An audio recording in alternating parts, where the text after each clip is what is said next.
Hello friends, welcome back to my channel. ஒரு ஊரில் ஒரு பெரிய மடம் ஒன்று இருந்துச்சு. அந்த மடத்தில் துறவிகளும் மாணவர்களும் வாழ்ந்துட்டு வந்தாங்க. ஒரு நாள் ஒரு மாணவன் மட்டும் மனசில் குழப்பத்தோடு ஒரு துறவியை பார்க்க போகிறான். அவர்கிட்ட போனதும் அந்த மாணவனுக்கு என்ன சொல்கிறதுன்னு தெரியாமல் ரொம்பவே தயக்கத்தோடு நின்றுட்டு இருந்தான். உடனே அந்த துறவியும், என்னப்பா உனக்கு என்கிட்ட ஏதாவது சொல்லணுமா அப்படின்னு கேட்குறாரு. உடனே அந்த மாணவனும், எனக்கு இந்த மடத்தில் இருக்க பிடிக்கல, எனக்கு சந்தோஷம் தரக்கூடிய இடத்துக்கு நான் போகணும் அப்படின்னு சொல்கிறான். அதுக்கு அந்த குரு, ஏன் என்ன பிரச்சனை அப்படின்னு கேட்குறாரு. அதுக்கு அந்த மாணவன், நம்ம மடத்தில் இருக்க துறவிகள் எல்லாரும் நீங்கள் நினைக்கிற மாதிரி நல்லவங்களாம் இல்லை. என்கிட்ட எப்போவுமே எதிர்மறையான வார்த்தைகளை வச்சு தான் பேசுகிறாங்க. ஒருத்தர் மாற்றி ஒருத்தர் புரளி பேசிகிட்டே இருக்காங்க. ஏன் நேற்று கூட உங்களை பற்றி கூட பேசினாங்க. ஆன்மீகவாதையில் இப்படியெல்லாம் பண்ணுவாங்களா? நானும் அவங்கள மாதிரி ஆயிடணும்னு எனக்கு ரொம்பவே பயமாக இருக்குது.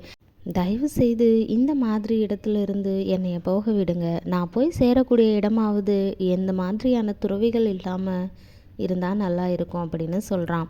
இந்த மாணவன் சொன்ன ஒவ்வொரு வார்த்தையும் குரு உன்னிப்பாக கவனிச்சுட்டு, உன் கஷ்டம் எனக்கு புரியுது, நீ ஆசைப்பட்ட மாதிரியே உன்னை வேற ஒரு மடத்துக்கு அனுப்பி வைக்கிறேன்.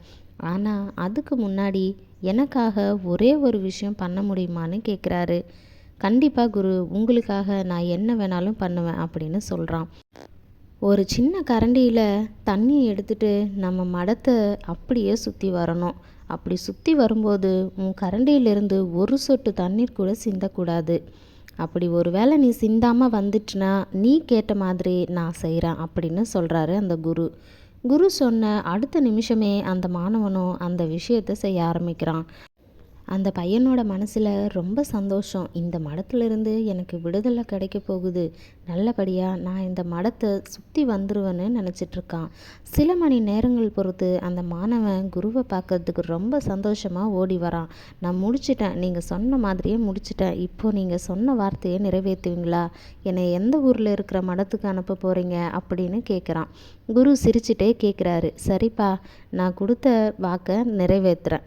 நீ ஆசைப்பட்ட மாதிரியே நான் செய்கிறேன். ஆனால் நீ போகிறதுக்கு முன்னாடி ஒன்றே ஒன்று மட்டும் சொல்கிறியா? அந்த சின்ன கரண்டியில் இருந்து ஃபுல்லாக எடுத்துட்டு அந்த மரத்தை ஒழுங்காக சுற்றி வந்தல்ல, அப்போது எந்த துறவியாவது உன்னை பற்றி பேசினதை கவனிச்சியா? எந்த துறவியாவது உன்னை பற்றி இல்லை என்னை பற்றி புரளி பேசுகிறத கவனிச்சியா? எந்த துறவியாவது எதிர்மறையாக சொன்ன வார்த்தைகள் உன் காதில் விழுந்துச்சா அப்படின்னு கேட்குறாரு.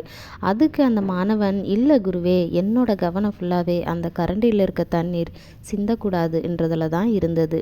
அதனால் என்னை சுற்றி நடக்கிற விஷயங்கள் மேலே என்னோட கவனத்தை நான் செலுத்தலை, அதுக்கான நேரமும் எனக்கு இல்லை அப்படின்னு சொல்கிறான். அதுக்கு அந்த குரு, பாத்தியா, உன்னோட கவனம் முழுக்க உன்னோட குறிக்கோளில் இருக்கும்போதோ இல்லை உன்னோட நோக்கத்தில் இருக்கும்போதோ இந்த எதிர்மறையான இரைச்சல்களை காது கொடுத்து கேட்கக்கூட உனக்கு நேரம் இருக்காது. இந்த உலகத்தில் எங்கே போனாலும் இந்த மாதிரி எதிர்மறையான எண்ணங்களுடைய மனுஷங்களை சந்திக்க நேரிடும். அந்த நேரத்துலையும் உன்னோட குறிக்கோளும் உன்னோட நோக்கமும் பெருசாக இருந்து உன்னோட கவனம் மொத்தமும் அதுலேயே இருந்துச்சுன்னா கண்டிப்பாக இந்த எதிர்மறையான எண்ணங்களை, மற்றவங்க வாயிலிருந்து வரக்கூடிய வார்த்தைகளையும் வெறும் இரைச்சலாக மட்டும்தான் நமக்கு தெரியும். அதை கண்டுக்க உனக்கு நேரம் கூட இருக்காது. ஒவ்வொருத்தருக்கும் ஒவ்வொரு வாழ்க்கை இருக்குது. நீங்கள் யாராக வேணாலும் இருக்கலாம், எங்கே வேணாலும் இருக்கலாம். ஆனால் எதிர்மறையான சிந்தனையுடைய மனிதர்கள் உங்கள் எல்லார் கூடவும் இருப்பாங்க. ஏன் சில நேரங்களில் நீங்கள் கூட அப்படி தான் இருப்பீங்க. அந்த நேரத்தில் நீங்கள் எது சொன்னாலும் உங்களோட தன்னம்பிக்கையை உடைக்கிற மாதிரியான வார்த்தைகளை கேட்குற சூழ்நிலைகள் வரும். உங்களோட கவனம் மொத்தமும் உங்களோட குறிக்கோள் மேலே இருந்துச்சுன்னா, உங்கள் கவனம் மொத்தமும் ஒரே நோக்கமாக இருந்துச்சுன்னா, உங்கள் வாழ்க்கையில் உங்களை மட்டும் நீங்கள் நம்புறீங்க அப்படின்னா, இந்த அப்பாவி மனிதர்கள்கிட்ட இருந்து வரக்கூடிய வார்த்தை வெறும் வார்த்தையாக மட்டும்தான் உங்களுக்கு தெரியும். இந்த எதிர்மறையான எண்ணங்கள் இருக்கிற மனிதர்கள் கெட்டவங்களாக இருப்பாங்க அப்படின்னு கேட்டிங்கன்னா அப்படி சொல்ல முடியாது. சில சமயங்களில் நல்லவங்களாக கூட அவங்க தெரியுவாங்க. அதனால் இந்த எதிர்மறையான வார்த்தைகளை மனதார எப்பவும் எடுத்துக்காதீங்க.